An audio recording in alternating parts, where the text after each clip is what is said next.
Hello everyone! So ito, bumili ako ng boric acid na powder. So kaya ako nito bumili is para para gumawa ng pamatay ipis.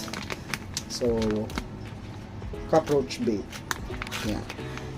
So kailangan kaya paano gawin yan. So first off, kailangan natin ng 3/4 cup ng boric acid. Yan. Ayan tayo, 3/4 cup. Kailangan kahit may buo-buo, idurugin na lang natin later.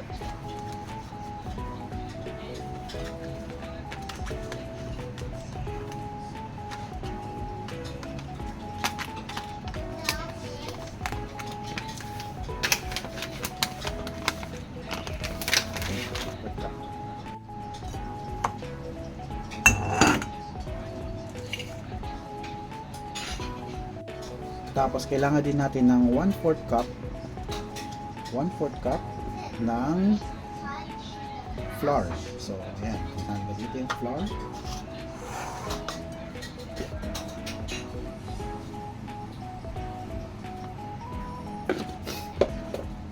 Ayan, 1/4 cup.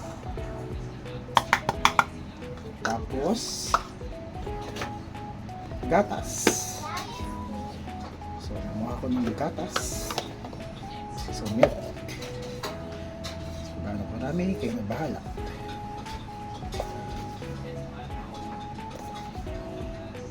Ayan. So gamihan ko na para mas ma-attract yung mga ipis. At sugar.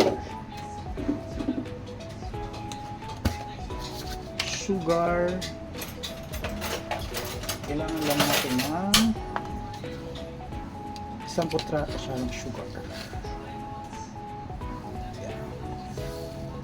Ginawa ko ng ganun. Ayan. That's all. Then halu-haluin lang yan. Kung may mga buo-buo,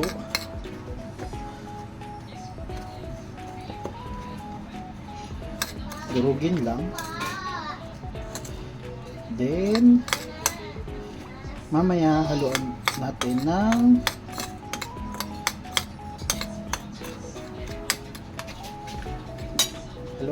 water.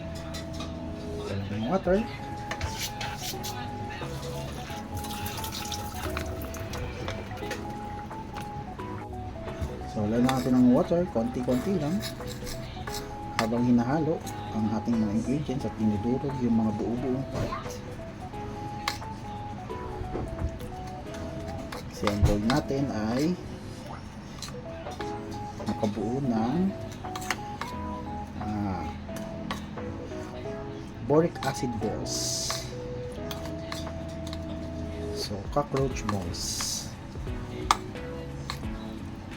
Kagandahan pa sa boric acid is highly effective siya sa mga ipis at ibang insects. So highly effective siya na pamatay insects sa ating mga bahay. Kaya pag buo-buo na, gagawin natin mamaya bilog-bilog. So yan, halo-halo. So yan, pag ito na yung texture nya, yan, pwede nyo nang gawin bilog-bilog siya. Lagay nyo lang sa isang container. So mamaya set aside lang natin yan yung makarami tayo. Ayan, gawa lang tayo ng bilog-bilog.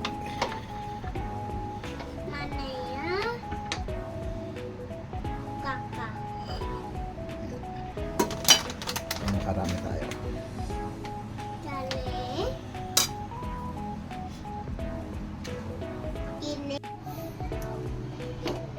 Nga pala, sakto, meron kasi akong ganito. So yung dating lagayan ko ng cockroach bait, maubos na yung laman niya. So dito ko na lang ilalagay ito. Ito ay safe para sa mga pets. So in case may pets kayo, lagi sa akin, mga pusa ko, kasi pwede kasing dilaan din ng mga kittens nyo yan. So at least ito, hindi siya madidilaan, di ba? Yan. So Ito na yung finished product ko. Yan, so lalagay ko na lang sa mga sulok-sulok ng bahay. So update ko na lang pag successful.